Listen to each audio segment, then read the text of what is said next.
کربلا ہے یہ رسول کی دعا ہے یہ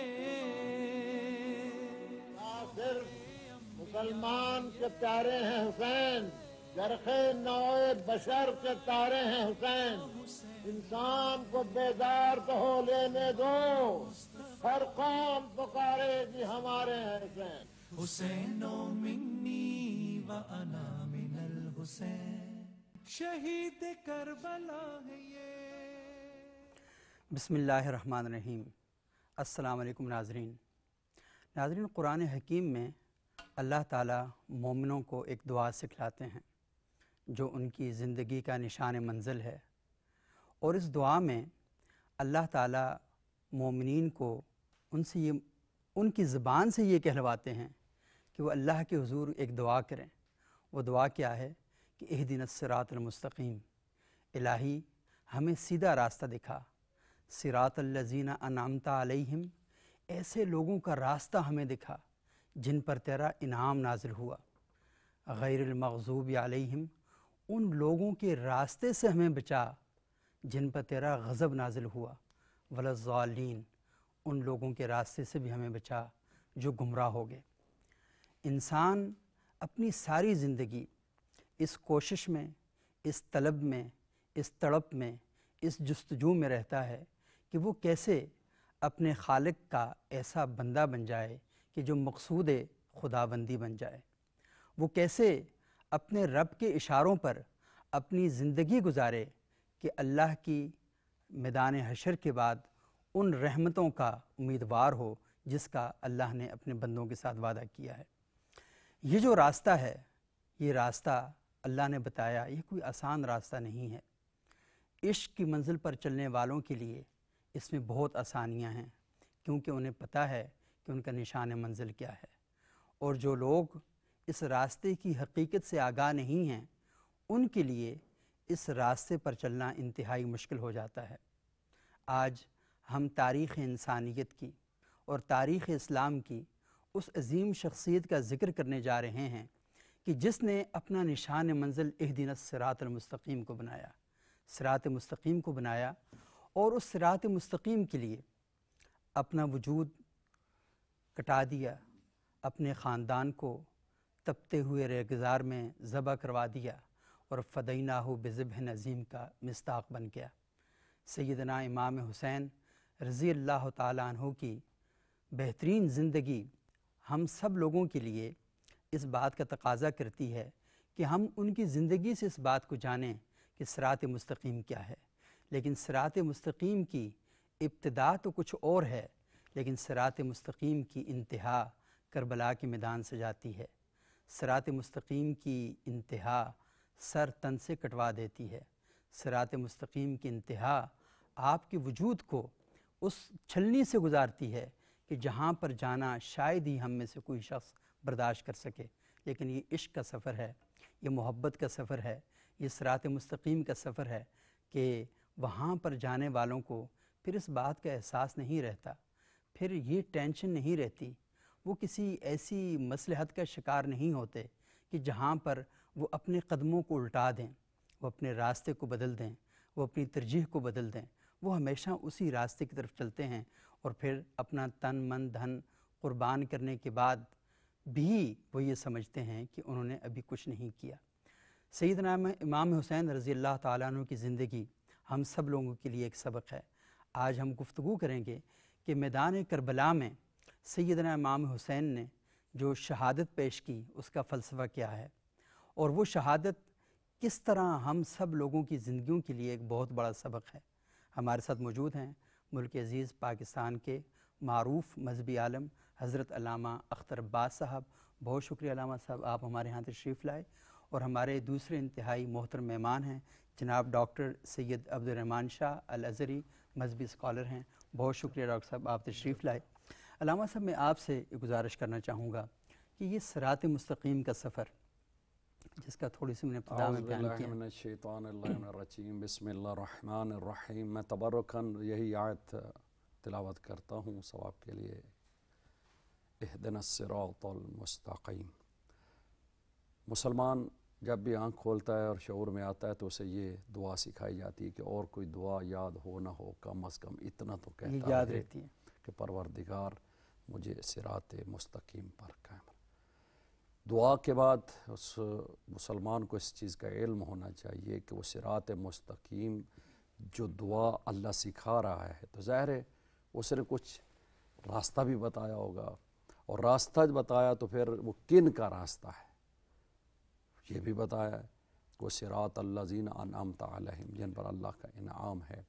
یہ صراط مستقیم جو ہے یہ محمد اور اس کی آل اور اصحاب کرام کا راستہ ہے، یعنی دین کا راستہ ہے۔ صحیح۔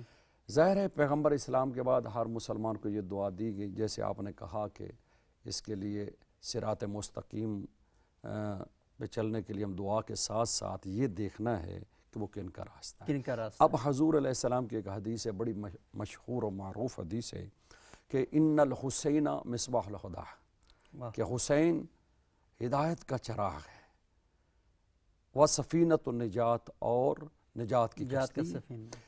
ساری زندگی مسلمان ہدایت کے لیے دعا کرتا ہے کہ پروردگار ہدایت دے صراط مستقیم کی، اور حضور اشارہ دے رہے ہیں کہ اگر ہدایت پہ چلنا ہے تو پھر حسین کو چراغ بنانا پڑے گا۔ واہ، اور دوسرے مسلمان کی ساری زندگی یہ کوشش ہوتی ہے کہ عمل کریں نجات ہو جائے۔ دو ہی چیزیں نا، دنیا میں ہدایت، آخرت میں نجات۔ نجات۔ ہدایت کی دعا کرے گا لیکن حضور نے فرمایا ہدایت حسین کے بغیر آ ہی نہیں سکتی۔ دوسرا، آخرت کی نجات کے لیے انسان دعا کرتا ہے پروردگار نجات ہو جائے، تو وہاں بھی سفینۃ النجات حسین علیہ السلام کو کہا کہ حسین علیہ السلام کی فکر، حسین علیہ السلام کے یہ جو مقصد شہادت ہے اس کو سمجھو۔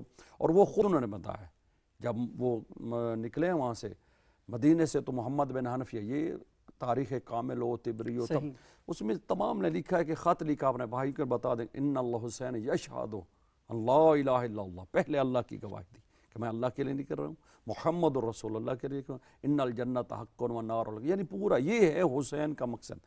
تو ہدایت چاہیے تب بھی حسین، اور اگر نجات چاہیے تب بھی حسین۔ اب دیکھیں حضور علیہ السلام کا یہ الفاظ ہیں ان الحسین مصباح الہدی۔ مصباح کسے کہتے ہیں؟ اب یہ اس بہت قیمتی، اس میں پورا فلسفہ ہے، حضور کا کلام ہے، وما ینطق عن الہوی ان ہوا، اور وہ حضور سید الانبیاء خاتم النبیین کا یہ کلام دیکھیں مصباح کے نکلا ہے صبح سے، صحیح، یعنی پورا اندھیرا ہے اور اس میں ایک چراغ، مصباح چراغ آپ جلائیں تو ایک لائٹ دے گا، ایک روشنی دے گا۔ حضور سمجھا رہے ہیں کہ ایک وقت ایسا آ جائے گا میرے بعد کہ میرے سارے دین پر اندھیرا چھا جائے گا، اور جب یزید جیسا انسان جو میری سنت کو بدلے گا، میری شریعت کو بدلے گا، میرا مذاق اڑائے گا، میرے دین کا مذاق اڑائے گا، اور اس کا اتنا ایک دیکھیں یہاں سندھ سے لے کر ایران بھی اس کی حکومت میں، اردن بھی اس کی حکومت میں، مدینہ منورہ اور ہر تک اس کا ہے، تو اس کا اثر تو تھا نا۔ لیکن وہ یزید یہ کہتا تھا کہ جو میں کہوں وہ کہو دین، جیسا کہ انہوں نے کہا اگر شراب دین محمد پر حرام ہے تو میں عیسیٰ کے دین پر پی لوں گا، جیسے وہ نامحرم اپنی نامحرموں سے مکالہ کر رہا ہے، اور وہ کہتا ہے جو میں کو وہ کرو۔ لیکن حسین نے کہا نہیں، دین محمد وہی ہے، حرام و محمد حرام و حلال و محمد حلال، یہ صرف امام حسین علیہ السلام، یعنی آپ جو کہا ہے کہ یہ ہدایت کا چراغ ہے، یعنی حسین ہی ہے اس ٹائم ایسے ہیں کہ جو کم از کم اس ظالم کے سامنے جا کے اپنی آواز تو بلند کریں، اور اس آواز کے ساتھ شہادت پائی، اور شہادت آج تک ہمیں وہ نور دے رہی ہے، وہ روشنی دے رہی ہے، اور ایک جذبہ دے رہی ہے کہ اسلام کے لیے کٹ مرنا، اسلام کے لیے جان دینا، اسلام کے لیے یہ حسین علیہ السلام نے شہادت کا بتایا۔ اگر امام حسین علیہ السلام اتنا بڑا تربیت کا ایک تربیت ہے، تربیت کے حوالے سے آپ کیسے کہ حضور جس سے زبان چسا رہے ہیں۔ صحیح، حضرت عبداللہ ابن عباس بیٹھے ہیں، یہ ڈاکٹر یہ جانتے ہیں ڈاکٹر صاحب بھی اس واقعہ کو کہ عبداللہ ابن عباس کا نام ہے ہمارے اہل سنت میں، بڑا نام ہے ان کا، بڑی شخصیت ہیں، اہل علم ہے، ہم بھی کہتے ہیں ان کا نام مفسر قرآن، بہت ساری تفسیر۔ تو ان کو ایک دفعہ حضور کھجوریں کھا رہے تھے، انہوں نے کہا کہ یا رسول اللہ یہ گٹھلی مجھے دے دیں، کیونکہ انہوں نے دیکھے نا اس کی نیت کہ وہ اس پر لعاب دہن رسالت آ رہا ہے، حضور کا لعاب، اور حضور علیہ السلام کا لعاب کے صحابہ کرام آنکھوں میں لگائیں، آنکھیں روشن ہو جائیں، زخموں پہ لگائیں، کڑوے کنویں میں بات مکمل کر۔ تو وہ کہتے ہیں کہ گٹھلی مجھے دے دیں. ابن عباس کہتے ہیں کہ وہ گٹھلی حضور علیہ السلام، کیونکہ یا حضور علیہ السلام ہوں یا ہمارے امام جن کو ہم امام کہتے ہیں، کلموا علی قولہم، یا اگلے والے سائل کو دیکھتے ہیں، اس کی نیت کو، اس کو سوچ کو دیکھ کر پھر کرتے تھے. ایسا نہیں ہے کہ اگلا پاؤ ہی برداشت نہیں کرتا تو اسے 2 کلو رکھ دیں. نہیں، وہ جیسے اس کی نیت انہوں نے بڑے خالص نیت سے مانگا. تو وہ ابن عباس رضی اللہ تعالیٰ نے کہتے ہیں میں نے گٹھلی چوسنا شروع کی، لعاب داہن رسال، حضور کے یہ لعاب مبارک لگا ہوا تھا، جیسے جیسے چوستا گیا علم کا سمندر میرے سینے میں ٹھاٹھے مارنے لگے. زمانے کو سمجھنا چاہیے کہ اب تمام ڈاکٹر لیاقت صاحب بھی ایک دفعہ ٹی وی پہ یہ پڑھ رہے تھے کہ تمام مسلمانوں نے مفسر قرآن کہتے ہیں، بہت بڑا عالم کہتے ہیں ابن عباس کو. تو سامعین قادر، جو ایک گٹھلی چوسے ماشاءاللہ اس کا اتنا علم ہے، جو زبان رسالت حسین علیہ السلام کے بارے میں ہمارے یہاں ملتا ہے کہ پہلے جب دنیا پہ تشریف لائے تو مسلسل کئی دن حضور آتے اور اپنی زبان چساتے، اور اس زبان کا اور لعاب کا اتنا اثر تھا تو کہتے حسین و منی وانا من الحسین، بالکل کہ حسین مجھ سے ہیں اور میں حسین سے ہوں. اچھا، بہت خوبصورت بات کی علامہ صاحب نے.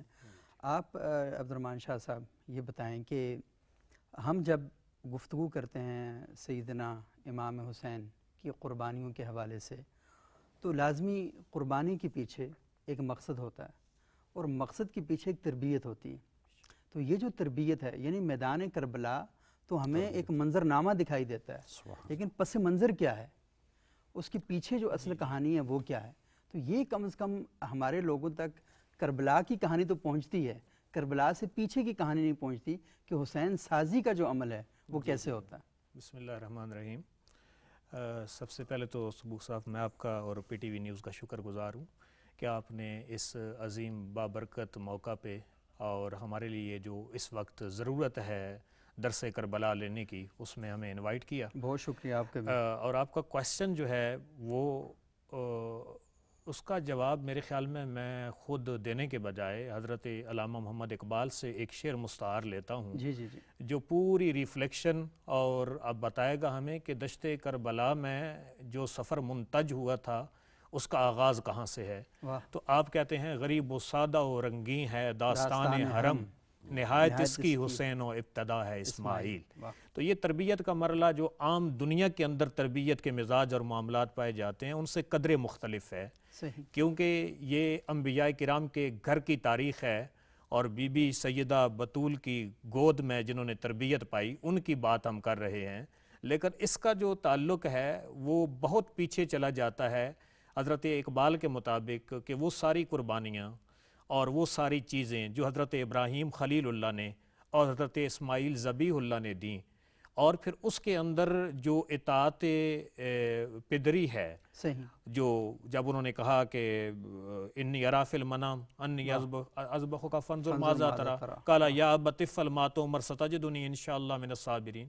یہاں بھی حضرت اقبال نے کہا نا یہ فیضان نظر تھا کہ مکتب کی کرامت تھی، سکھائے کس نے اسماعیل کو آداب فرزندی.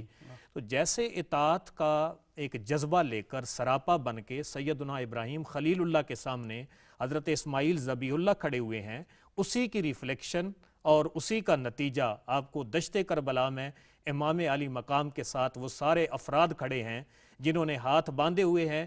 جیسے انہوں نے کہا تھا یا ابت افعل ما تؤمر ستجدنی انشاءاللہ من الصابرین. تو پھر اس کو میں کنکلوڈ کروں گا حضرت اقبال کے شعر کے ساتھ ہی. یہ میرے سامنے رموز بے خودی ہے، اس میں درمانہ حریت اسلامی اور سر حادثہ کربلا ہے.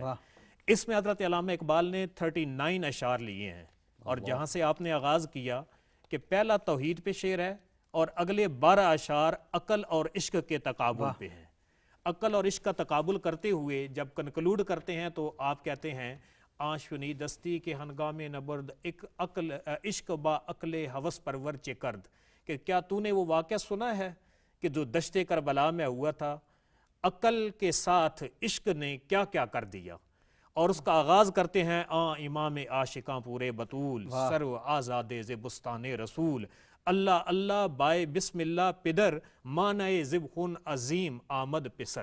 یہ آپ کے سوال کا جواب ہے کہ آغاز اس تربیت کا جس کی بسم اللہ حضرت ابراہیم خلیل اللہ نے کعبۃ اللہ کی اس بابرکت جگہ پہ حضرت اسماعیل کی قربانی کی صورت میں کی تھی، وہاں پہ تو وہ خنجر چلا ہی نہیں، وہاں سے تو خون کے قطرے ٹپکے ہی نہیں، وہاں سے تو صرف نقطۂ آغاز ملتا ہے، لیکن اس کا نقطۂ عروج اور نقطۂ انجام ملتا ہے تو وہ سیدنا علی اصغر کے خون کے ساتھ دشت کربلا میں لکھی ہوئی تاریخ کے ساتھ ہمیں ملتا ہے۔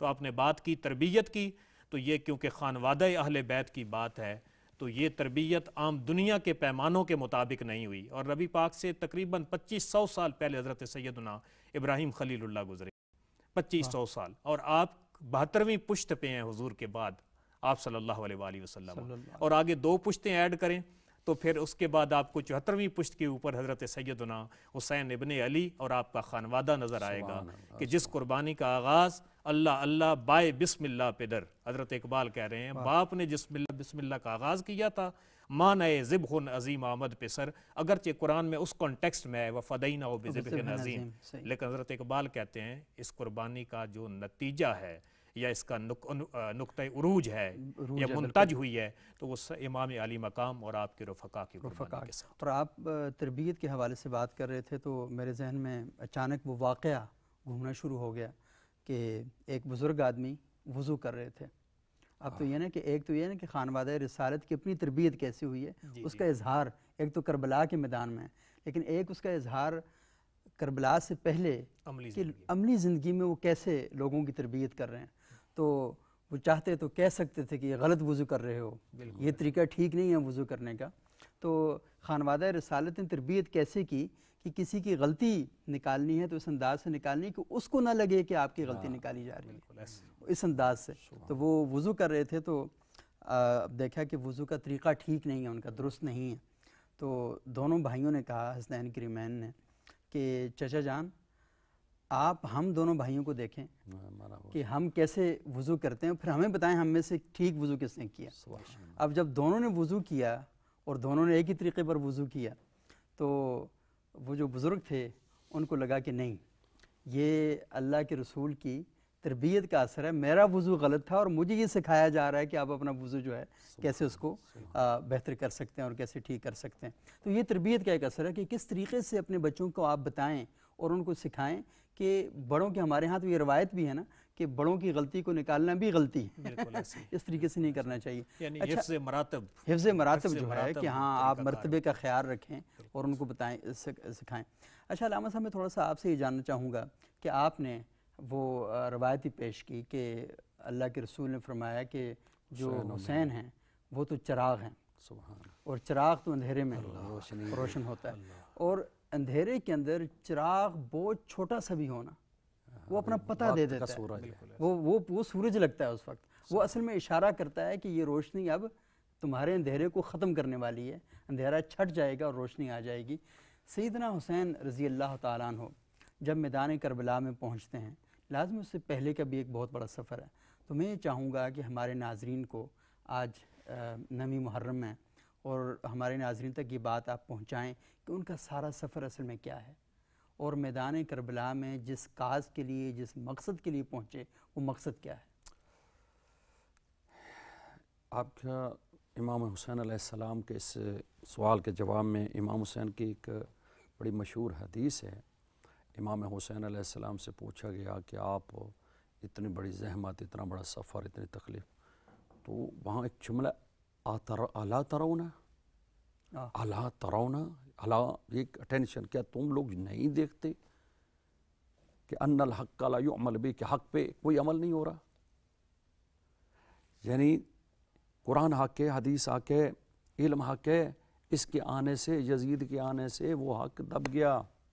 جو میرا نانا محمد دین لائے تھے وہ ختم ہو رہا ہے، وہ اپنے مزاج کا دین بنا رہا ہے، یعنی جو حق کے وہ آگے ہے، ولا یتناہی، اور کوئی بندہ وہاں پہ ان کو امر بالمعروف کرنے والا نہیں، نہی عن المنکر کرنے والا نہیں۔ اب دوسرے خطبے میں فرماتے ہیں اریدو ان امر بالمعروف وانہی عن المنکر، میں چاہتا ہوں کہ میدان میں نکل کر امر بالمعروف کروں اور نہی عن المنکر کروں، امر یعنی نیکی کا حکم دوں، برائی سے روکوں۔ اگلا جملہ بڑا قیمتی ہے جو آپ کا، وَأَسِيرُوا بِسِيرَةِ جَدِّي وَأَبِي عَلِيِّ بْنِ أَبِي طالب، میں چاہتا ہوں کہ اپنے نانا کی سیرت پر چل کر اور اپنے بابا کی سیرت پر چل کر ان کے لائے ہوئے دین کو زندہ کروں، اور اس دین، اس لیے تو شاہ اجمیر نے کہا شاہ است حسین بادشاہ است حسین، دین است حسین، دین پناہ است حسین، سرداد نداد دست در دست یزید، حقہ کے بنا لا الہ است حسین۔ یہ امام حسین علیہ السلام کی جو قربانی ہے یا جو پیغام ہے یا مقصد ہے، اس کے لیے بڑا اچھا ایک شعر ہے کہ مسجد کی صفوں سے کبھی مقتل کی طرف دیکھ، مسجد کی صفوں سے کبھی مقتل کی طرف دیکھ، توحید تجھے سجدہ شبیر میں ملے گی۔ اللہ سبحانہ و تعالیٰ کی ذات اور پیغمبر اسلام کے لائے ہوئے دین کو بچانے کے علاوہ امام حسین کا کوئی مقصد نہیں تھا۔ اگر کوئی کہتا ہے وہ امام حسین علیہ السلام کا مطالعہ کریں، پڑھے، کیونکہ پیغمبر اسلام خود فرما رہے ہیں حسین و منی و انا من الحسین، حسین و منی و انا من الحسین، حسین مجھ سے ہے، میں حسین سے ہوں۔ یار یہ اتنا مشہور فرمان ہے حضور علیہ السلام کا کہ ہر مسلمان اسے مانتا ہے کہ اور پیغمبر نے فرمایا حسین و منی، ظاہر ہے نواسہ نانے سے ہوتا ہے، تو یہ بات حسین منی، انا من الحسین، میں محمد حسین، یہ کیسے ہو گیا؟ نانا، وہ یہاں تو کوئی نانا نہیں کہتا کہ میں اپنے نواسے سے ہوں، یہاں کوئی مسلمان بھی نہیں کہتا، حضور کہہ رہے ہیں۔ اس کا فلسفہ یہ ہے، ایک ہوتا ہے وجود، ایک ہے وجود کی بقا۔ یہ ٹیبل ہے، یہ وجود ہے، اب اس کی حفاظت کریں، یہ بقا ہے۔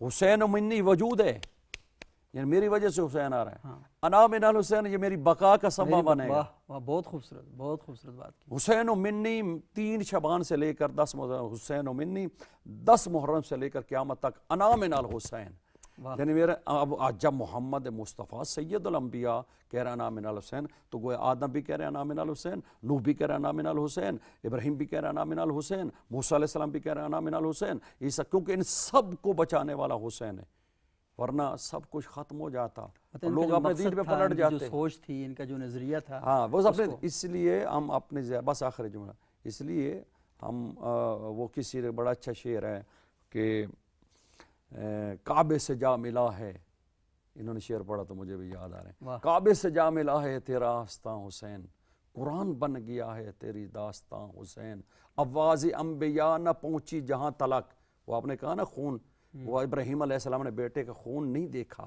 نہ حاجرہ نے دیکھا، نہ چھری چلی، نہ کسی نبی نے ایسے قربانی دی، آواز انبیاء نہ پہنچی جہاں تلک، پہنچی ہیں تیرے خون کے چھینٹے وہاں حسین۔ اللہ اکبر، امام حسین کی ایسی قربانی پہلے مثال ملتی نہیں ہے، اور امام حسین علیہ السلام کی قربانی دیکھیں، ہر خبر کے پاس آخری بات، ہر خبر کے 3 گواہ ہوتے ہیں، کم از کم 3 شہادتیں ہونی چاہیے۔ صحیح، بالکل، یعنی یہ وہ شہادت عظمیٰ ہے، اللہ نے خبر دی، جبرائیل نے آ کے بتایا، اور خود رسول اللہ صلی اللہ علیہ وسلم نے تصدیق فرمائی کہ میرا بیٹا دین کے لیے ذبح ہوگا، اور اس کا، اور یہ دیکھیں آج شہادت کے بعد چلو لوگ کچھ کہتے ہیں جی، وہ کچھ کہتے رہیں، ان کا اپنا مزاج ہے، کوئی بھی سانحہ ہو، کوئی بھی واقعہ ہو تو اس کو دیکھیں کہ اگر وہ ہدایت بھی کر رہا ہے تو پھر وہ واقعہ تمہیں نقصان کیا دیتا ہے۔ کربلا مسلسل ہدایت دے رہی ہے، کبھی بھی کسی سٹیج سے، ہماری کسی مجلس سے، کبھی پروگرام سے ہدایت سے علاوہ بات ہوتی نہیں۔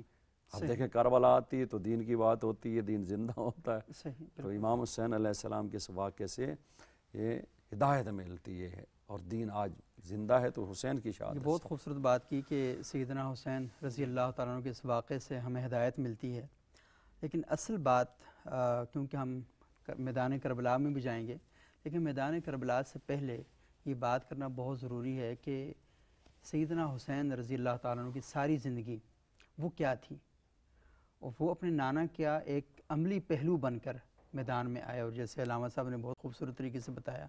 میں آپ سے ڈاکٹر سے بھی جاننا چاہوں گا کہ ہدایت کے لیے ہمیں سیدنا حسین کی زندگی کو دیکھنا چاہیے، اور سیدنا حسین کی زندگی کو دیکھنا اصل میں اللہ کے رسول صلی اللہ علیہ وسلم کی زندگی کو دیکھنا ہے، ان کے صحابہ اہل بیت کی زندگیوں کو دیکھنا ہے۔ لیکن آج جس معاشرے کے اندر ہم موجود ہیں اور جس دور کے اندر ہم سانسیں لے رہے ہیں، تو ہم یہ دیکھ رہے ہیں کہ حصول ہدایت کے لیے ہمارے جو اصل جو منزلیں تھیں وہ دھندلا گئی ہیں۔ وہ اقبال نے کہا نا کہ حقیقت خرافات میں کھو گئی، یہ امت روایات میں کھو گئی۔ تو ہمیں جو اصل مرکز تھا ہدایت کا، اس سے ہم کیسے کٹے اور جڑیں گے کیسے؟ بہت آپ کا جو ہے نا ایک اپلائیڈ کویسچن ہے، اور ہونا بھی چاہیے کہ صرف ہم اس کو ایک سٹوری اور واقعہ کے طور پہ یا اس وقتی تلذذ اور جذبات کو مہمیز لگانے تک نہ لیں بلکہ عمل کی طرف بھی ہم بڑھیں، کیونکہ یہ جو جذبہ ہے نا، جذبہ اور ایک ایفیلیشن کسی پرسنالٹی کے ساتھ اور اس کو رول ماڈل رکھنا، یہ اللہ کا بہت بڑا انعام ہے۔ بے شک۔ اور یہ ایسی شخصیات ہوتی ہیں جو انسپائرنگ ہیں، اور میں یہ سمجھتا ہوں کہ آج انہی شخصیات کے نام پہ ہم اپنے نوجوانوں کے تربیت کے مناہج جو ہیں ان کو ڈیفائن کر سکتے ہیں۔ بہت خوب۔ تو اس کے لیے عموماً ایک جو بہت بڑی مسٹیک کی جاتی ہے، آپ کا جو کوسچن ہے، اگر لٹریچر میں ہم دیکھیں تو وہاں پہ چیزیں لیگ کر رہی ہیں۔ کیسے؟ کہ اگر ہم دیکھیں لٹریچر میں تو حضرت امام حسین ابن علی، آپ کی پیدائش سے لے کر اور حضور سید کائنات کے دور اقدس تک تو بات کی جاتی ہے۔ پھر اس کے بعد جب ہم بات کرتے ہیں تو 61 ہجری میں جمپ کرتے ہیں اور ڈائریکٹ واقعہ کربلا کو بیان کر رہے ہوتے ہیں۔ بالکل۔ درمیان والا جو ٹائم پیریڈ ہے، جو بیسیکلی ایک مکلف کے اوپر جب احکام لازم ہوتے ہیں یا اس بندے کا رول کیا رہا ہے اپنی ایکٹیو لائف کے اندر، ان چیزوں کو ہم نے جو ہے وہ اگنور کیا ہوا ہے، اور اس چیز کو آج ہمیں بھی اسٹڈی کرنے کی ضرورت ہے۔ لیکن آپ رسول کریم کی ریفلیکشن کے حوالے سے جو بات کر رہے تھے تو دو قسم کے پہلو ہمیں نظر آتے ہیں۔ ایک تو اگر ہم ان کے جمال صوری کو دیکھیں تو احادیث طیبات کے اندر اور سنن ترمذی میں امام ابو عیسیٰ نے احادیث کتاب مناقب اہل البیت پورا چیپٹر لیا ہے بڑی عمدگی کے ساتھ۔ اس میں وہ بتاتے ہیں کہ حضرت سیدنا امام حسن بن علی، آپ سینے سے لے کر سر تک آقا کریم صلی اللہ علیہ وآلہ وسلم کے مشابہ تھے، اور اس کے بعد جو صدر سے لے کر نیچے جسم کا جو دھڑ ہے یہ حضرت حسین ابن علی آپ کے مشابہ تھے۔ اور یہ ایسی مشابہت صوری بھی تھی اور مشابہت عملی بھی تھی کہ حضرت بلال بن رباح جب وہاں اذان دیا کرتے تھے تو پہلے اشہد ان محمد رسول اللہ کہتے ہوئے حضور کو سامنے دیکھتے، لیکن جب حضور کا دیدار نہ ہوتا تو جب حضور کے وصال کے بعد اذان دی گئی تو لوگ چیخیں مارتے ہوئے مدینے کی گلیوں میں نکل کے آ گئے۔ تو حضرت بلال بھی چھوڑ کے بارڈرز کی طرف چلے گئے۔ ایک دفعہ آپ آ گئے، آپ نے اذان کہی تو وہاں سما بند گیا، ہر کوئی باہر نکل آیا، وارفتہ یہ تو طیبہ کی محبت کا اثر ہے، ورنہ کون روتا ہے در و دیوار پکڑ کر۔ اللہ اکبر۔ تو سارے لوگ نکل آئے باہر، اور انہوں نے کیا کیا؟ حضرت علی کے دروازے پہ دستک دیتے ہیں، مولا کائنات کی در اقدس پہ، کہتے ہیں شہزادوں کی زیارت کروائیں۔ حضرت سیدنا حسن بن علی اور حسین ابن علی کو سامنے کھڑا کیا جاتا ہے، اور لوگوں کی ایک نظر حضرت حسن بن علی کے چہرے سے چھاتی تک تھی اور دوسری نظر جھکا کے حضرت حسین کو دیکھتے تھے اور حضور کے دیدار کی تشنگی کو بجھاتے تھے۔ تو آقا کریم صلی اللہ علیہ وآلہ وسلم کے ساتھ یہ مشابہت صوری بھی موجود تھی، اور جہاں تک بات ہے مشابہت عملی کی، ایک تو حدیث آپ نے بھی بتائی کہ حضور کا جو اسلوب دعوت و تبلیغ تھا وہ کس طرح حفظ مراتب کے تحت حسنین کریمین نے اختیار کیا اور آگے اس کو لے کر چلے۔ جیسے میں نے کہا آج ہماری نوجوانوں کی تربیت کے لیے یہ درمیان والا جو ایریا ہے، حضور کی وصال سے لے کر آپ 61 ہجری تک درمیان میں حضرت سیدنا حسین ابن علی کیسے رہے، کیا کیفیات رہیں، معاملات کیسے رہے، ان چیزوں کو آج ایکسپلور کرنے کی ضرورت ہے۔ اور میرے ساتھ اتفاق کریں گے محترم آغا صاحب بھی کہ یہ بہت بڑی کمی ہے ہمارے لٹریچر میں کہ اس بایوگرافی کو اس طرح سے ایکسپلور نہیں کیا گیا اور پھر اپلائیڈ سائڈ کے اوپر نہیں لایا گیا۔ دوسری بات حضرت حسن بن علی بھی، کیونکہ وہ تربیت ایک جگہ سے ہو رہی ہے۔ اب آپ نے صلح کی تو آج اگر صلح حدیبیہ سے لے کر اس صلح تک کا جو سفر ہے وہ تربیت آل بیت اطہار کی لی جائے اور اس کو امپلیمنٹ کر دیا جائے تو مسلمانوں کے اندر جو بے سکونی ہے اور اس وقت جو ٹیررزم ہے اور اس وقت جو کو ایگزسٹنس کا جذبہ نہیں ہے، ایک دوسرے کے لیے عدم برداشت ہے، ان تمام چیزوں کو ختم کیا جا سکتا ہے، کیونکہ یہی وہ شخصیات ہیں کہ رسول کریم نے گھر میں دین کو کیسے آپ نے بچوں کے لیے اور خواتین اہل بیت کے لیے اور گھر میں آپ نے اس کو امپلیمنٹ کیسے کیا، جہاں سے ہمیں یہ علم کا حظ وافر مل سکتا ہے۔ تو اس لیے میرے خیال میں اگر مکمل ہم یہ ضابطۂ حیات اپنانا چاہتے ہیں تو جیسے آپ نے اس طرف توجہ دلائی، ضرورت ہے کہ ہم ان کے واقعات اور ان چیزوں کو بیان کر کے لرننگ آؤٹ کم رکھیں جدید میتھڈالوجی کے تحت، کہ ہمارے لیے اس میں تربیت کا پہلو اور تربیت کا پہلو جو ہے وہ زیادہ سے زیادہ اس میں آنا چاہیے۔ اور بڑی خوبصورت بات کی کہ دونوں اللہ کے رسول کی تربیت سے نکلتے ہیں، اور ایک نواسے کے بارے میں کہا کہ یہ میری امت کے دو گروہوں کے درمیان صلح کروائے گا، اور دوسرے نواسے کے بارے میں کہا کہ یہ جو دین کی بقا کے لیے اپنی جان قربان کر دے گا۔ حدیث پاک یہاں سنن ترمذی کی حدیث پاک ہے، آقا کریم صلی اللہ علیہ وآلہ وسلم کی بارگاہ میں صحابہ کرام کا معمول تھا کہ وہ دین سیکھنے کے لیے آتے تھے۔ یہاں تو گھر میں دین آ رہا ہے نا، صحیح، تو اہل بیت اطہار کو دونوں فضائل حاصل ہیں، اہل بیت کی آیات اور احادیث بھی اور صحابہ کی بھی، کیونکہ صحابی کی ڈیفینیشن کی ہے نا حضرت ابن حجر اسقلانی نے نخبۃ الفکر میں کہ الصحابی من رأى النبی فی حالت الایمان ومات علی الایمان، کہ جس نے ایمان کی حالت میں حضور کی زیارت کی اور ایسی پھر نظر وہاں پہ ٹک گئی کہ پھر مرتے دم تک وہاں سے اٹھی نہیں ہے، صحیح، ٹھیک ہے، وہ ایک دفعہ، اور اہل بیت تو بار بار ان کی زیارت کر رہے ہیں۔ تو وہ صحابہ کرام میں سے حضرت حذیفہ کہتے ہیں کہ ایک دن، یہ سنن ترمذی کی حدیث پاک شروع ہوتی ہے کہ میری ماں مجھ سے پوچھتی ہے بیٹا متا عہدو کا، کتنا عرصہ ہو گیا ہے؟ اب وہ صحابی کہتے ہیں کہ میں کانٹیکسٹ دیکھ کے سمجھ گیا کہ تانی بن نبی صلی اللہ علیہ وسلم، کہ میری ماں مجھ سے پوچھ رہی ہے حضور کی بارگاہ میں گئے ہوئے کتنا عرصہ ہوا ہے، کتنا عرصہ ہو گیا؟ کہتے ہیں میں نے بتایا منذ قضا و قضا، اتنا عرصہ ہو گیا، فنالتنی، وہ ناراض ہوئی۔ میں نے کہا میری ماں مجھے جانے دیں حضور کی بارگاہ میں مغرب ان کے ساتھ پڑھتا ہوں، اپنے لیے بھی دعا کرواتا ہوں اور آپ کے لیے بھی دعا کرواتا ہوں۔ کہتے ہیں میں چل دیا، حضور کے ساتھ مغرب پڑھی، جب مغرب پڑھی تو حضور نے باتیں شروع کی تو عشاء کا ٹائم ہو گیا، عشاء پڑھی، آقا کریم آگے آگے، حضرت حذیفہ کہتے ہیں میں پیچھے پیچھے، رسول کریم نے آگے جاتے جاتے کہا من ھذا، کہتے ہیں میں نے ابھی جواب نہیں دیا، حضور نے کہا حذیفہ، حذیفہ تو نہیں، کہتے ہیں میں نے عرض کی جی حضور حذیفہ ہوں، آپ فرماتے ہیں ما حاجتک غفر اللہ لک ولی امک، اللہ تیری اور تیری ماں کی مغفرت کرے، کیا کوئی تیری حاجت ہے؟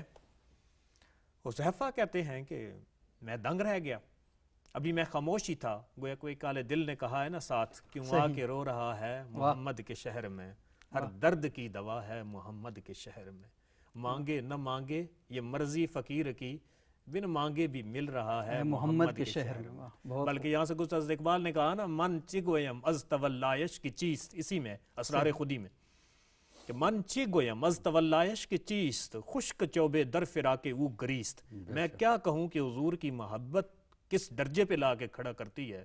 خشک لکڑی کو بھی اللہ تعالیٰ احساس و شعور عطا فرما دیتا ہے کہ جب صحابیہ ممبر لاتی ہے تو وہ رونا شروع کر دی ہے، کل اشار اس جانور۔ آگے پھر کہتے ہیں کہ حضور رکے نہیں، آپ نے فوراً کہا حذیفہ، جو اصل بات جس کے لیے میں نے یہ کلام چلایا تھا، حذیفہ ابھی میرے پاس ایک فرشتہ آیا ہے، یہ پہلے ان ھذا ملکن، یہ وہ فرشتہ ہے جو پہلے نہیں آیا اس دنیا پہ، یہ اللہ کے پاس گیا، اجازت لی ہے کہ یہ میری بارگاہ میں آئے، ہدیہ ان یسلم علیہ، اور مجھ پہ درود و سلام کا نذرانہ پیش کرے، وان یبشرنی، اور مجھے بشارت دے، ان الحسن والحسین بأن فاطمہ سیدۃ نساء اہل الجنہ وان الحسن والحسین سیدہ شباب اہل الجنہ، کہ میرے محبوب کریم کو بشارت دو کہ سیدہ خاتون جنت کو اللہ نے جنت کی خواتین کی سربراہی اور ان کے شہزادوں حسنین کریمین کو جنت کے جوانوں کی سربراہی عطا فرما دی ہے۔ گویا کہ ہم یہ دیکھیں کہ یہ فرشتہ اللہ نے پیدا ہی اس لیے کیا ہے کہ اہل بیت کے گھر کی خوشخبری جا کے حضور سید کائنات کی بارگاہ میں جا کے دے کہ اہل بیت اطہار کو یہ مقامات عطا کیے گئے۔ تو یہ اس تربیت کو بھی آپ کہتے ہیں، لیکن پھر میں اسی بات پہ آؤں گا کہ یہ عام لوگوں کی بات نہیں، یہ عام پیمانہ نہیں، یہ فیضان نظر تھا کہ مکتب کی کرامت تھی، تو یہ وہ عطا ہے جسے ہم وہب کہتے ہیں، یہ کسب سے بالا تر یہ جو بات ہے، یہ بڑی اہم بات آپ نے کہی ہے کہ یہ تو ٹھیک ہے کہ ایک خاص گھرانہ ہے، لیکن اس خاص گھرانے کے بارے میں اور خود اللہ کے رسول صلی اللہ علیہ وآلہ وسلم کی شخصیت کے بارے میں قرآن حکیم خود ہمیں یہ حکم دیتا ہے کہ لقد کان لکم فی رسول اللہ اسوۃ حسنہ، بے شک تمہارے لیے تمہارے رسول کی زندگی بہترین نمونہ ہے۔ یہ تو ٹھیک ہے کہ وہ اللہ تعالیٰ کے ساتھ براہ راست کلام کرتے ہیں، ان کا منصب، ان کا مقام، ہر جو چیز ہے وہ اپنی جگہ پر جدا ہے، لیکن ان کی ساری زندگی ہے کس کے لیے؟ وہ تو ہمارے لیے ہے نا، لکم، ہاں، کہ ہمارے لیے نا، تمہارے لیے، سب کے لیے، ہاں، ہم سب کے لیے، تا قیام قیامت جتنے بھی انسان ہیں ان سب کے لیے کہا کہ کامیابی کا جو ماڈل اور نمونہ ہے وہ اللہ کے رسول صلی اللہ علیہ وآلہ وسلم کی ذات مبارکہ ہے۔ اور ہم یہ دیکھتے ہیں کہ اس گھر سے حسن کی ایک تجلی کے ہیں دو نام، شمع بن جاتی ہے پروانہ بنا دیتی۔ واہ واہ، بالکل۔ اور وہ آپ نے بڑی اچھی بات کی۔ اور دیکھیں پیغمبر علیہ السلام کے بارے میں وہ اقبال سہیل مرحوم نے، اب انہوں نے اشعار پڑھے تو مجھے بھی یاد آ گئے، وہ ہے نا کہ کتاب فطرت کے سر ورق پہ جو نام احمد رقم نہ ہوتا تو نقش ہستی ابھر نہ سکتا، وجود لوح و قلم نہ ہوتا تیرے غلاموں میں نمایاں، جو تیرا عکس کرم نہ ہوتا تو بارگاہ ازل سے تیرا خطاب خیر الامم نہ ہوتا، نہ روئے حق سے نقاب اٹھتا، نہ ظلمتوں کا حجاب اٹھتا، فروغ بخش نگاہ عرفاں اگر چراغ حرم نہ ہوتا۔ تو یہ جو آپ نے چراغ سے بات شروع کی تھی، تو یہ جو چراغ حرم ہے یہ تو ایک کامل نمونہ ہے، یہ تو ایک کامل ماڈل ہے۔ لیکن ہم یہ دیکھتے ہیں آغا صاحب کہ ہم جس دور کے اندر رہ رہے ہیں یہ ہماری انتہائی بدقسمتی یا اللہ کی ناراضگی ہے کہ وہ شخصیات جو ہم میں اور آپ میں محبتیں پھیلانے کا، اختلافات ختم کرنے کا، مودت اور محبت قائم کرنے کا سبب بن سکتی تھی، وہ بدقسمتی کے ساتھ آج ان شخصیات کے نام لے کر ہم اپنے معاشروں میں نفرتیں پھیلا رہے ہیں، ہم معاشروں میں تقسیم در تقسیم پیدا کر رہے ہیں۔ تو یہ کربلا کا ایک پیغام تو وہ ہے کہ حق بات کے اوپر ڈٹ جانا ہے، کھڑے ہو جانا ہے، اور ایک پیغام یہ بھی تو ہے نا کہ اس خاندان سے، ان لوگوں سے جو پیغمبر علیہ السلام کی تربیت یافتہ ہیں، ان کی وجود سے، اس چراغ سے وہ روشنی لینی ہے کہ تاکہ ہم اپنے معاشروں کے اندر مودت اور محبت کا ماحول قائم کر سکیں۔ بڑی اچھی بات کی سبو بھائی نے کہ شخص دیکھیں جب تک ان شخصیت سے محبت نہیں کریں گے بے شک بے شک تو ہم اسے روشنی کیا لیں گے۔ میں آپ سے دوستی نہ کروں تو آپ کی بات کیا مانوں گا؟ صحیح بات ہے۔ مسلمانوں کو، ہم سب کو چاہیے کہ قرآن مجید سے پوچھیں۔ قرآن مجید میں پیغمبر اسلام صلی اللہ علیہ وسلم واضح فرمایا ما اتاکم الرسول فخذوہ وما نہاکم عنہ فانتہوا۔ کچھ حضور نے زبان سے بیان فرمایا وہ لو، اور کچھ کر کے دکھایا، واہ، عملاً بھی کر کے دکھایا۔ جو ہمارا موضوع میں اس پہ بات کرتا ہوں، امام حسن حسین کندھوں پر ہیں، اور ایک صحابی شاید حضرت عمر رضی اللہ تعالیٰ تشریف لاتے ہیں، انہوں نے کہا تھا سوار کتنی اچھی، واہ، حضور نے کہا کہ سوری آپ کی سواری کتنی اچھی، سواری کتنی اچھی ہے، سواری تو اچھی ہے جیسے عالم رب العالمین اچھا کہیں، صحیح، لیکن وہ ان کو متوجہ کیا، بلکہ کہ وہ سوار کتنے اچھے ہیں، زمانہ جنہیں اچھا کہ وہ حضور ہیں، اور حضور اشارہ کر رہے ہیں، کوئی مقصد تھا، اور زمانے دکھانا چاہتے تھے کہ جنہیں میں اٹھا کے دکھا رہا ہوں ان سے محبت کرو، ان سے پیار کرو، محبت ہوگی تو آپ اس کی بات سنیں گے۔ اور پھر ساتھ کہا احب اللہ من احب الحسین، یعنی اللہ اس سے محبت کرتا ہے جو حسین سے محبت کرے۔ اللہ، کہیں فرماتے ہیں من احبانی فقط احب الحسین، یعنی اگر مجھ محمد سے محبت کرنا چاہتے ہو تو پہلے حسین سے محبت کرو۔ کیوں؟ آپ سنیں یہ بھی اس لیے کہ حضور خاتم النبی ہیں، پیچھے نبی کوئی نہیں رہا، پیچھے دین کے حالات جو اور جو تاریخ ہے وہ آپ کے سامنے اتنا رولا بن گیا کہ یزید جیسا بندہ تخت پہ بیٹھ گیا۔ صحیح، یہ ایسے تھوڑا آ گیا کہ تجوید اوپر سے آ کے کسی نے بٹھا دیا۔ حضور سارا دیکھ رہے ہیں کہ نظام مسلمانوں کے حالات ایسے ہو جائیں گے کہ یزید جیسا فاسق و فاجر جس کی شرح امام حسین کی، امام سے قول باڑ کسی کا نہیں، ہمارے سے معلن بالفسق، اپنے خطبے میں کہتے اعلانیہ گناہ کرتا ہے۔ جو بندہ اعلانیہ گناہ کرتا ہے اور شارب الخمر ہے، شراب پیتا ہے، اور وہ مسلمانوں کا خلیفہ بن جائے تو مسلمانوں نے پھر کیا کہا؟ یہ اشارہ دے رہے تھے کہ اس وقت حسین سے محبت کرو، وہی آپ کا کہ پھر ان سے ہدایت، پہلے سے محبت کرو۔ محبت کا یہ عالم ہے کہ مسلمانوں نے امام کہنے کے لیے تیار نہیں، بقول ڈاکٹر طاہر القادری سارے جہان کو امام کہیں گے، امام حسن کہیں نہیں کہہ سکتے، امام حسین جناب حسن جناب حسین کہہ رہے ہیں، بھئی جناب وہ کوئی آپ کے کلاس فیلو ہے؟ صحیح بات، یہ بھلا سوچنے والی بات ہے، جس سے رسول زبان سے کندھے پہ دکھا، اپنی معرفت بلند کریں۔ امام، اس لیے حضور نے فرمایا الحسن والحسین امامان، یہ پیغمبر کی حدیث ہے، قامہ اور قاعدہ، ایک فلو کرے گا قیام کرے گا، وہاں لفظ امام آیا ہے، سیدہ شباب اہل الجنہ، یہ اہل الجنہ شہید، آپ شرع کون کرتا ہی نہیں، کیوں سردار ہیں؟ جنت کا فلسفہ کیا ہے؟ عمل کے بدلے جنت ہے۔ ایسے حضور بٹھا دیں، کیا یہ عدالت سے ہٹ کر نہیں ہے کہ حسن حسین کو جنت کا سردار بنا رہے؟ کیوں؟ صحیح اپنے بیٹے بنانے؟ نہیں میرے بھائی، جنت عمل کا نام ہے، ایسا عمل حسین نے کیا ہے کچھ نبی نے نہیں کیا۔ ابراہیم نے گلے پر چھری، علیہ السلام گلے پر چھری رکھی ضرور ہے، لیکن کٹا ہوا گلا نہیں دیکھا. پھر ایک نہیں، یہ عمل ایسی قربانی ہے کہ حضور نے فرمایا اس کے بعد اس کا عمل حسین کا بلند ہو جائے گا کہ سب حسین کے سردار مانیں گے. اور وہی شہادت جو کہہ رہے ہیں کہ میری شہادت جو ہے یہ حسن حسین سے ہے، جس نے حسین علیہ السلام کے. تو سامعین کا حضور علیہ السلام اگر دکھا رہے ہیں، سجدوں میں اٹھا رہے ہیں، ان کو کندھوں پہ اٹھا رہے ہیں، تو ان کی شخصیت بتا رہا، اور ساتھ فرمان بھی جاری کر رہے ہیں، وہ ہے نا ان ارسلناک شاہدا ومبشرا داعیا الی اللہ باذنہ، وہ دعوت بھی دیتا ہے اللہ کے اذن سے. اگر حسین کے لیے کہہ رہا ہے تو اللہ کے اذن سے، اگر حسن کے لیے کچھ کہہ رہے ہیں، امام حسن علیہ السلام کے لیے کچھ تو اللہ کے اذن سے. تو سامعین قدر، آج مومنین کو اگر ہدایت لینی ہے تو پہلے ان سے محبت کرنی پڑے گی، ان شخصیات کو پڑھیں. بڑا افسوس ہوتا ہے اب اگر سلام وہ شخصیات ہیں جن کو قرآن سلام علی عبادہ الذین اصطفیٰ، میرا سلام ہے ان بندوں پر جنہیں اللہ نے مصطفیٰ کیا. آپ دیکھیں ان سے بڑھ کر مصطفیٰ کون ہے؟ اور محمد مصطفیٰ ہیں، اور محمد مصطفیٰ جنہیں اٹھائے، سبحان اللہ. ہم اس پہ تو سلام بھیجتے ہیں اور آل پہ آگے پتہ نہیں کیا کچھ کہہ دیتے ہیں. بھائی سلام جس پر آیا وہ بلند کر رہا ہے کہ زمانے والوں یہ حسین، لیکن کعبے میں علی کو بلند کیا، اور بلند کر کے امام جعفر صادق نے کہا کہ علی کو کیوں اٹھایا رسول نے؟ رسالت نیچے علی اوپر. کہا زمانے کو بتا رہے ہیں کہ جسے رسول اٹھائے وہ کتنا بلند ہے. جسے حسن حسین کو اٹھا کے، یہ حضور کا عمل کو یہ نہیں کہ وہ رشتہ دار ہیں، جو یہ سمجھتا ہے وہ ناقص العقل ہے، نہیں، اللہ کی طرف سے اشارہ تھا کہ ان کا مقام بتا. پیچھے نبوت ختم ہو رہی ہے، ایک در دکھا، در اہل بیت دکھا، اپنی اہل کا دکھا. ابھی آپ نے بڑی اچھی بات کی ہے ڈاکٹر صاحب نے.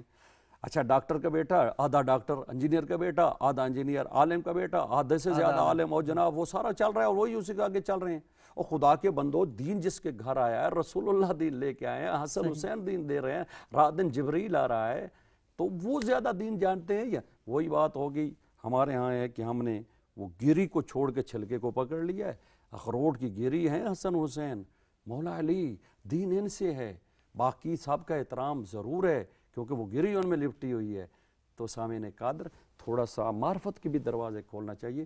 حضور فرما رہے ہیں کہ یہ جیسے انہوں نے کہا کہ گھر کا ہر بند شعبے میں اس کا بیٹا آدھا سیکھ جاتا، تو دین انہوں نے اپنی آنکھوں سے ایک لمحے کے لیے ایک صحابی آتا ہے رسول کے پاس، کہاں مقام چلا ہے، اور جو سینے میں سوتا ہے، جو گود میں لیتے ہیں، اور پھر وہ شہادت کی خبر بھی جبریل دے رہے ہیں اور بتا بھی رہے ہیں کہ میرے دین بچے گا. اور آج ماشاءاللہ الحمدللہ ہم تو شکر ادا کرتے ہیں پروردگار نے اس شہادت نے خود آگے جو دین زندہ کیا ہے. ماشاءاللہ بالکل صحیح بات ہے کہ لا الہ کی تہ کے نیچے، بڑا اچھا شعر ہے آخری، لا الہ کی تہ کے نیچے خون ہے شبیر کا، لا الہ کے پڑھنے والوں لا الہ سے پوچھ لو، لا الہ تو بچ گیا، گھر کٹ گیا شبیر کا. بہت خوب. قبلہ میں تمام کر رہا ہوں، اس کے بعد ٹائم بھی ختم ہو گیا. اگر اجازت ہے ایک جملہ بھی، لا الہ الا اللہ ہمارا کلمہ ہے. سب مسلمان، وہ مسلمان بھی جو اللہ کو نہیں، لیکن امام حسین کی عملی زندگی نے لا الہ الا پہچنوایا ہے. یہ انکار بیعت جو ہے نا، یہ لا الہ ہے. صحیح. میرے لیے کوئی طاقت نہیں، کوئی خدا نہیں، کوئی امر نہیں. الا اللہ کیا ہے؟ سجدہ آخر ہے. بالکل. لا الہ انکار بیعت، اور الا اللہ سجدہ آخر، یعنی سجدہ کر کے بتایا، اپنے آپ کو کٹوا کے بتایا کہ جو ہدایت ہے وہ کیسے حاصل کی جا سکتی ہے. لا الہ کی ایک تعبیر حضرت علامہ اقبال نے اپنے کلام میں کی ہے، اسی رموز بے خودی میں نا. جی جی. جب آپ کیوں کہہ رہے تھے واقع کربلا کے اندر ہم آئیں گے، اس میدان کربلا کے اندر، تو وہ کہتے ہیں کہ تیغ لا چوں از میاں بیرون کشید، کہ جب میاں سے لا کی تلوار، یعنی کہ آپ تشبیہ دے رہے ہیں کہ حضرت امام علی مقام کی جو تلوار تھی نا، وہ تلوار ذوالفقار دو دھاری تھی. صحیح بالکل. تو وہ لا کی طرح لکھی ہوئی تھی.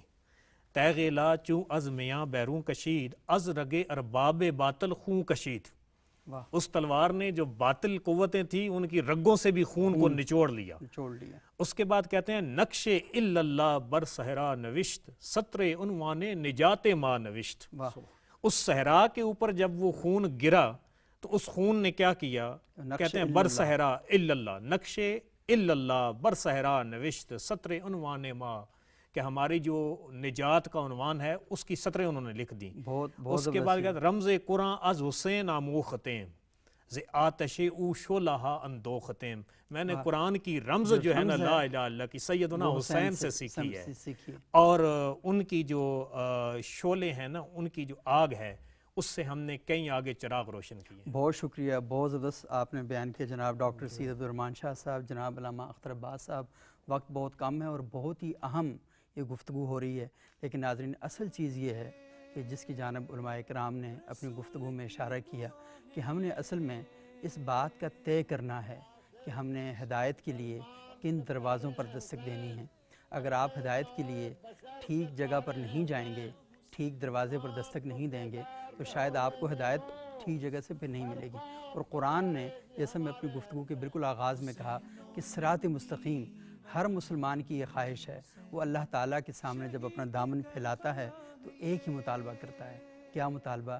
یا الہی مجھے سیدھا راستہ دکھا, اور سیدھا راستہ ان لوگوں کا جن پر تیرا انعام نازل ہوا, اور ہمیں کبھی بھی ان لوگوں کا راستہ نہ دکھائیے گا جن پر تیرا غضب نازل ہوا کہ جو گمراہ ہوئے. حسینیت ہدایت کا راستہ ہے, صحابہ اور اہل بیت کی زندگیاں ہدایت کا راستہ ہیں, امہات المؤمنین کی زندگیاں ہدایت کا راستہ ہیں. ان سب ہدایت کے راستوں پر آپ چلتے جائیں گے, یہاں دستک دیتے جائیں گے, تو یقین مانیے گا کہ آپ کی زندگیوں میں محبتوں کے چراغ روشن ہوں گے, فرقہ واریت کا خاتمہ ہوگا, ایک اتحاد بنے گا, ایسا اتحاد جو پوری دنیا میں عالم انسانیت کے لیے ایک بہتر زندگیاں گزارنے کا ہمیں سبق دے گا. بہت بہت شکریہ. شہید کربلا ہے, رسول کی دعا ہے یہ,